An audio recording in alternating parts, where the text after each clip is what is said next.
बेमेतरा के सिमगा क्षेत्र के पास गठिया गांव में बीती रात एक पिकअप ने खड़े माजदा को टक्कर मार दी। इस भीषण सड़क हादसे में 9 लोगों की मौत हो गई। इनमें 6 महिलाएं और 3 बच्चे शामिल हैं।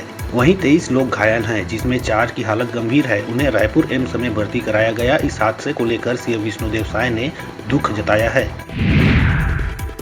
सुकमा में जवानों ने एक नक्सली को मार गिराया। कई माओवादियों को गोली लगने की खबर है। मारे गए नक्सली का शव बरामद कर पहचान की कोशिश की जा रही है।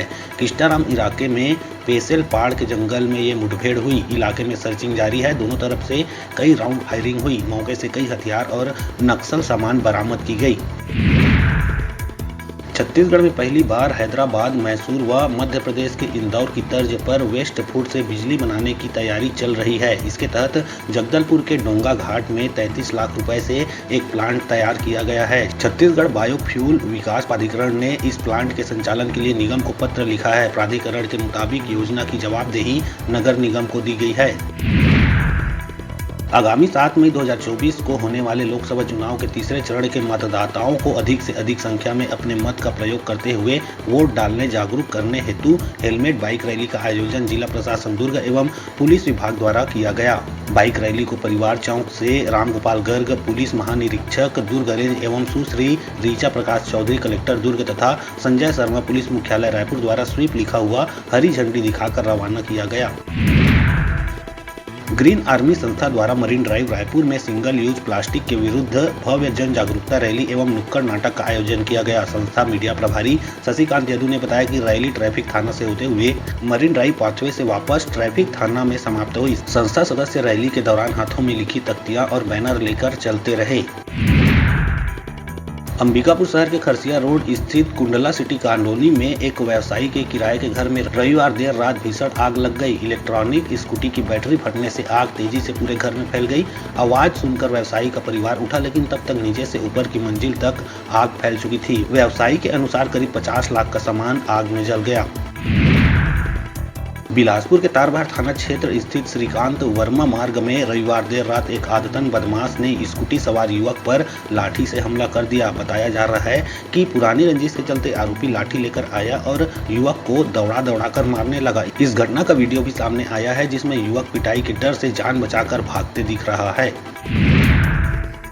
मौसम में उलटफेर का दौर है जारी। अगले 2 दिनों तक बस्तर, दुर्ग संभाग के जिलों में बारिश के जताए गए हैं आसार। बालोद, कबीरधाम, राजनांदगांव, बस्तर, कोंडागांव, कांकेर, दंतेवाड़ा, सुकमा और नारायणपुर जिले में गरज चमक के साथ हल्की बूंदाबांदी और अंधड़ चलने की संभावना है। कहीं कहीं आकाशीय बिजली गिर सकती है। जांजगीर चांपा लोकसभा सीट के ग्राम पहरिया में मुख्यमंत्री विष्णुदेव साय ने आम सभा को संबोधित किया। सीएम साय ने कांग्रेस नेताओं पर तंज कसते हुए कहा कि कितने लोग बेल में हैं और कितने लोग जेल में हैं। जितने भी लोग भ्रष्टाचार से जुड़े हैं, सब पर कार्रवाई होगी, किसी को नहीं छोड़ा जाएगा। छत्तीसगढ़ सरकार की महत्वाकांक्षी महतारी वंदन योजना की तीसरी किस्त 1 मई को दी जाएगी। महिला बाल विकास विभाग ने इसके लिए तैयारी पूरी कर ली है। प्रदेश की 70 लाख महिलाओं के खाते में कल लगभग 655 करोड़ रुपए ट्रांसफर किए जाएंगे। आपको बता दें कि इस योजना के तहत प्रदेश की महिलाओं को 1000 रुपए दिए जा रहे हैं। बिलासपुर संसदीय सीट के लिए 7 मई को होने वाले चुनाव मतदान के लिए सभी 2225 मतदान केंद्रों के लिए ईवीएम का आवंटन कर दिया गया है। ये सारी प्रक्रिया भारत निर्वाचन आयोग के ऑब्जर्वर और राजनीतिक दल के प्रतिनिधियों की मौजूदगी में रविवार को की गई। जिले के अंतर्गत आने वाले सभी विधानसभा क्षेत्रों के लिए मतदान की तैयारियां पूरी कर ली गई।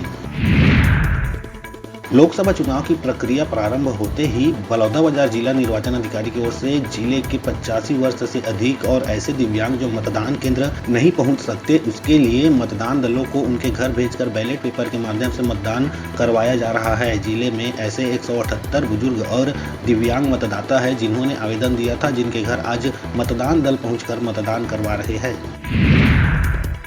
दुर्ग जिले के कुम्हारी फ्लाई ओवर ब्रिज में नशे में धुत एक कार चालक ने सामने जा रहे एक ई रिक्शा को जोरदार टक्कर मार दी। इससे रिक्शा में सवार 3 महिलाओं सहित एक बुजुर्ग को चोटें आई है। दुर्घटना के बाद वहां से गुजर रहे राहगीरों ने कार चालक को पकड़ लिया और उसकी जमकर पिटाई कर दी।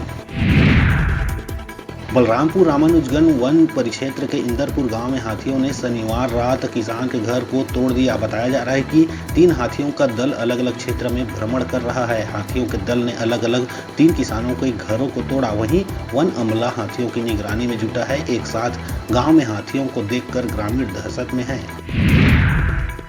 राजनांदगांव जिले के चमार राय टोला गांव में आयोजित एक शादी समारोह में ड्राई आइस खाने से 3.5 वर्षीय बालक की मौत हो गई। बताया जा रहा है कि बच्चा खेलते खेलते ड्राई आइस को खा लिया था। इसके कुछ देर बाद घर पहुंचने पर उसकी मौत हो गई। मामले की सूचना मिलने के बाद पुलिस मर्ग कायम कर जांच कर रही।